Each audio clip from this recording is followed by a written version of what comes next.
अगर मेयर साहब को इतना लगता था कि मैं फ़ंड लेके आई हूँ, अच्छा होता कि मेयर साहब का फ़ंड जो है वो फरवरी मार्च में आ जाता।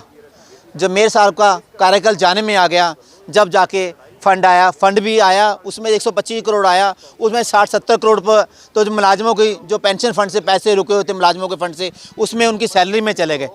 ये अच्छा होता कि मेयर साहब बोलती मैंने कोई मुलाजिम नहीं लगाता। अच्छा होता मेयर साहब बोलते कि हमने शहर पे कोई नवा टैक्स नहीं लगाया। अच्छा होता कि मेयर साहब बोलते कि हमने 24 घंटे पानी लोगों को देने से अच्छा होता कि मेयर साहब बोलते कि डंपिंग ग्राउंड है उसको हमने बिल्कुल साफ़ कर दिया। अच्छा होता मेयर साहब बोलते एसडीएम सॉलिड वेस्ट मटेरियल का जो प्लांट था जिसका 35 लाख रुपए आए महीने दे रहे थे कि मैं वहाँ पे जाके देखी हूँ, वो सिर्फ मैं मेरे साथ डिप्टी मेयर हमारी पार्षद प्रेमलता जी हमारे साथ गए, उसका मुद्दा उठाया जिसका 35 लाख हर एक महीने दिया जा रहा था, वही आज टेंडर 4,80,000 रुपये में गया है। अच्छा होता कि जो हमारे हॉर्टिकल्चर वेस्ट का अपना मुद्दा मेयर साहब उठाते जिसका आए महीने 5 लाख देते थे, मगर जब हमने उसका शोर मचाया तो वही कंपनी फ्री में काम करने भी लगी। जो कंपनी 30 टीपीटी मटीरियल उठा रही थी वही कंपनी कहने लगी कि हम अपना प्लांट लगाएंगे और जो 50 टन उससे अतिरिक्त वो भी हम उठाएंगे।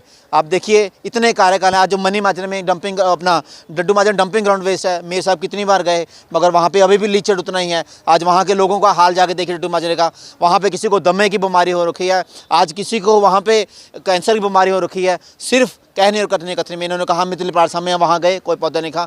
जब भी हमने कल भी हमने जिस दिन यहाँ पे गाड़ी सॉलिड वेस्ट आरडीएफ लेके जा रही थी तो उसमें भी हमने देखा सारा बैटर मिक्स प्लांट था, मगर सिर्फ कहने और कथनी में बहुत फ़र्क है। इन्होंने कोई डेवलपमेंट में काम नहीं किया। इन्होंने आते ही हर एक महीने नवा एजेंडा लेके आते थे, बहावा लूट लेते। इन्होंने कहा था हम गाँव के लोगों के जो लालगीर के बाहर मकान है उनको सभी के पानी के कनेक्शन देंगे, कभी अभी तक किसी को पानी के कनेक्शन नहीं। इन्होंने कहा मनी माजरे के लोगों को एनओसी देंगे, मनी माजरे के लोगों को हम प्रॉपर नक्शे का पास करेंगे, पानी के कनेक्शन देंगे, मगर अभी तक ऐसा कोई काम नहीं जो मेयर साहब कर सकें। बट जी मेयर के कार्यकाल को आप किस तरह से देखते हैं? आज आपने इसका पूरा बताया, पर ओवरऑल आप कार्यकाल को किस तरह से देखते हैं और 10 में से कितने नंबर देते हैं? मेयर साहब को 10 में से 1 नंबर भी नहीं बनता।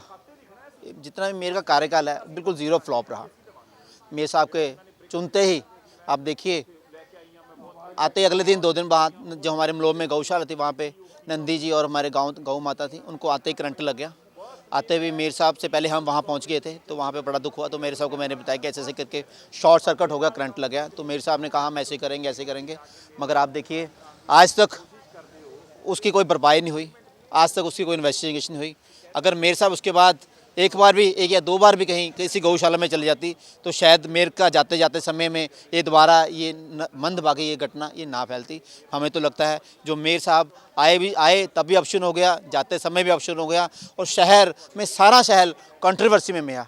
आप जितने भी मेयर की कॉन्फ्रेंसेस होती थी, जहाँ भी मेयर साहब कभी जाते थे, कितने प्रोग्राम होते थे, आप देख लिए कभी भी आज तक मेयर साहब ने सीनियर डिप्टी में डिप्टी मेयर को मिलाया। यहाँ तक उनके अपने विपक्षी जो उनके पार्टी के अपने पार्षद होते थे, मेयर साहब के साथ कभी उनके पार्षद भी नहीं हमने देखे। सिर्फ मेयर साहब वन मैन आर्मी शो करके अपने गवर्नर साहब के पास अकेले चले जाते थे, अपने आप शो ऑफ करना चाहते थे, अपनी फ़ोटो की राजनीति में हमेशा ही रहे।